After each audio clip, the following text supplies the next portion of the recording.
I used to joke way back when that if blogging does kill someone, I will be the first to find out.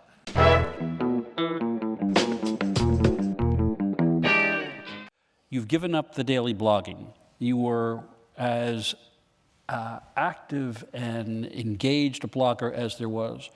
And now, nothing. What is it like to spend all those years pumping out post after post in this new, brave new world, responding sometimes, I would guess, on a minute-by-minute basis to the news? Oh, look, this has happened. I'm going to go post, and then if I'm wrong, I'm going to... And then all of a sudden, you're not doing it. Are you going through withdrawal? You know, I was expecting withdrawal. Most people mean by withdrawal this desperate urge to go back and do it, you know? Or paralysis, maybe. Or paralysis. And the truth is, I had to stop primarily because it was killing me. I mean, it was. I used to joke way back when that if blogging does kill someone, I will be the first to find out. Because I've been doing it longer and more consistently. I mean, this is 40 posts a day, every 20 minutes, 7 days a week. Now, I had a little team of amazing kids who were kids. They're 32 now, the oldest, but they're 20 years younger than me, who were amazing. In this group, they're kids. Okay. And it wasn't so much the actual workload, which was crushing. Here's what I would say. I spent a decade of my life spending around 7 hours a day in intimate conversation with around 70 to 100,000 people every day. Coming back at me, talking to them, and inevitably, therefore, those 7 hours or more, I was not spending time with any actual human being with a face and a body and a mind and a soul.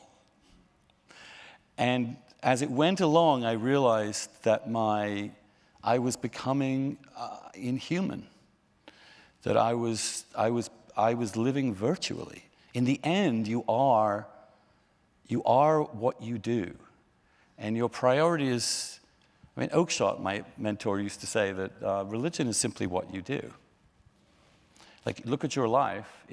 Whatever you're doing, it reflects the values that you have about what you think is important in life, and it also reflects who you think is important in your life.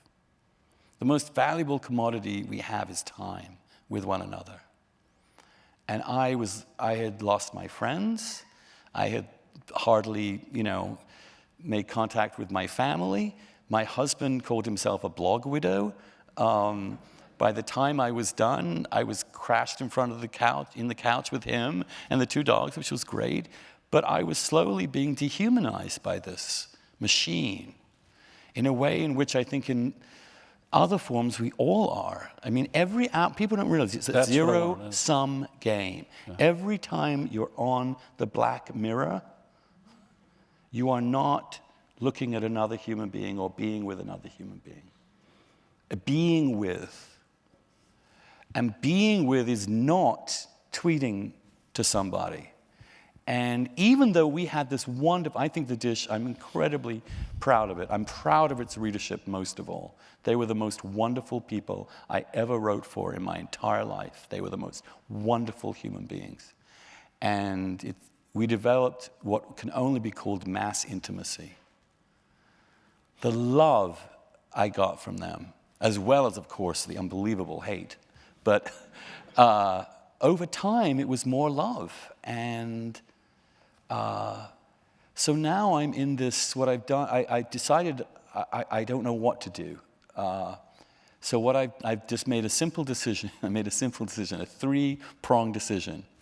Because I was, one, I am going to exercise for 1 hour every day, except Sunday. 2, I am going to meditate and pray for 30 minutes a day minimum. And 3, I'm going to sleep 8 hours a night. That's it. And I just kind of felt if I can just do that, in the next, if I could just do that, and the rest I'll be panicking about. I suddenly get a panic that I have no income, I'm unemployed, I'm never going to be able to do anything again. You know, all those things that you have, those anxieties, and they will go away. And then suddenly, when something like the Clinton email scandal comes up, I'm just in a state of ecstasy.